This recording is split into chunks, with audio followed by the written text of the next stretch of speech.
Hello students, welcome to my channel. आज हम लोग पढ़ने जा रहे हैं हिंदी पार्ट 13। लेखक का नाम है जे कृष्णमूर्ति और इसका पार्ट का नाम है शिक्षा। और इसके जो लेखक है उनका नाम तो मैंने बता ही दिया। तो जे कृष्णमूर्ति जी का जन्म 12 मई 1895 को हुआ था। इनका निधन 17 फरवरी 1986 को हो गया था ओजाई, कैलिफोर्निया में। जन्म स्थान इनका मदनपल्ली, चित्तूर, आंध्र प्रदेश का था। इनका पूरा नाम जिद्दू कृष्ण मूर्ति था। इनकी माता का नाम संजीवमा देवी एवं पिता का नाम नारायणा जिद्दू। बचपन 10 वर्ष की अवस्था में ही मां की मृत्यु हो गई थी। स्कूल में शिक्षकों और घर पर पिता के द्वारा बहुत पीटे गए। बचपन से ही विलक्षण मानसिक अनुभव रहा इनका विशेष क्या था?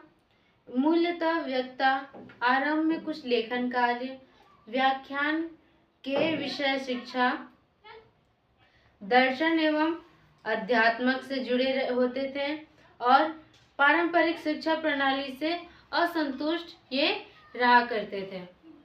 क्योंकि इनकी बचपन बहुत ही कठिनाई से बीती, क्योंकि इनकी 10 वर्ष की आयु में इनकी माता का निधन हो गया था और शिक्षक एवं पिता से ये ज़्यादातर पीटे जाते थे और इन्हें पढ़ने का बहुत कम वक्त मिलता था। संपर्क किशोरावस्था में ही सीड्यूल, लेडी बेटर एवं एंटीबेसेंट से संपर्क एवं इनका संरक्षण था। थियोसॉफिकल सोसाइटी से जुड़े रहे।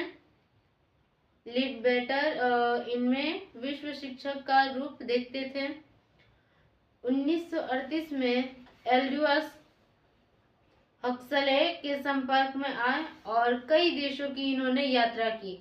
जब ये 1938 में एल्डुअस हक्सले के जो सब संपर्क में इन्होंने जब आए तो इनकी जो एक जगह जहाँ पर ये थोड़ा मन मुटाव से रहते थे, जिनसे इनका मन नहीं लगता था और अकेले ज़्यादातर रहा करते थे, तो उनको कई यात्राएं देशों की इन्होंने कराई।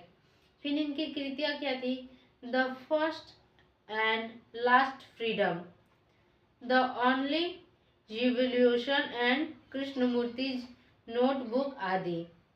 इसके अतिरिक्त व्याख्याओं की कई संग्रह इन्होंने दी। खुद पर एक तरह से आत्मकथा टाइप का भी इन्होंने लिखा, क्योंकि ये उस वक्त बहुत ही खुद को अकेला महसूस करते थे। जे कृष्ण 20वीं शती के महान भारतीय जीवन दृष्ट था, दार्शनिक, शिक्षा मनीषी एवं संत थे। वे एक सार्वभौम तत्ववेता और परम स्वाधीन आत्मविद थे। वे भारत के प्राचीन स्वाधीनता ऋषियों की परंपरा की एक आधुनिक कड़ी थी, जिनमें भारतीय प्रज्ञा के विवेक, परंपरा, नवीन विश्वबोध बनकर साकार ये हुए थे। अपने चिंतन में वे कहीं भी इतिहास, परंपरा, धर्म, ईश्वर, राष्ट्र, समाज, संस्कृति और जीवन प्रणाली की किसी विशेष रूप को दृष्टिपथ में रखे बिना, अवस्था उनका समर्थन किए बिना, केवल वर्तमान और वास्तविकता की अगाध चेतना के सहारे, सतत जागृत प्रज्ञा और विवेक के सहारे आधुनिक मानव जीवन में सच्ची स्वतंत्रता की खोज की प्रस्तावना करते थे। यानी ये स्वतंत्र, ये खुद को मानते थे कि स्वतंत्र नहीं, और इनका जीवन स्वतंत्र था भी नहीं, तो ये खुद के लिए स्वतंत्रता खोजते थे इस तरह से। इसके लिए वे मनुष्य के अपने इर्द गिर्द, भीतर और बाहर के उन बंधनों की पराधीनताओं को देखने, समझने और पहचानने की लिए भी प्रेरित करते थे, क्योंकि प्रतिमूलन सच्चा ज्ञान ही मुक्ति और स्वतंत्रता का परिणत हो सकता है। मानव आत्मा पर जब तक युगों की इकट्ठी विरासत की रूप में प्राप्त पराधीनता और बंधनों का बोझ रहेगा, तब तक सच्चा सुख भी प्राप्त ना हो सकेगा। यानी मानव जब तक अपने इर्द गिर्द बंधनों में बंधे रहेंगे, किसी की किसी का माँ का संबंध है, किसी की पत्नी का संबंध है, किसी के पुत्र और पुत्री का संबंध है, तो ये जब तक इनसे बंधे रहेंगे तब तक उनको सच्ची मुक्ति नहीं मिलेगी। ये ऋषि की तरफ से होता है। और शिक्षा के लिए जब तक वो शिक्षा पूर्ण नहीं हो जाता, तब तक वो व्यक्ति पूरी तरह से अधूरी माना जाता है। कृष्णमूर्ति जी का यही मानना था। और आज हम लोग इनके लेखक परिचय के बारे तक ही पढ़ते हैं।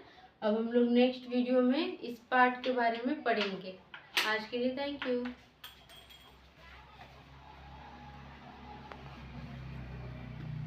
मुझे को भेजो।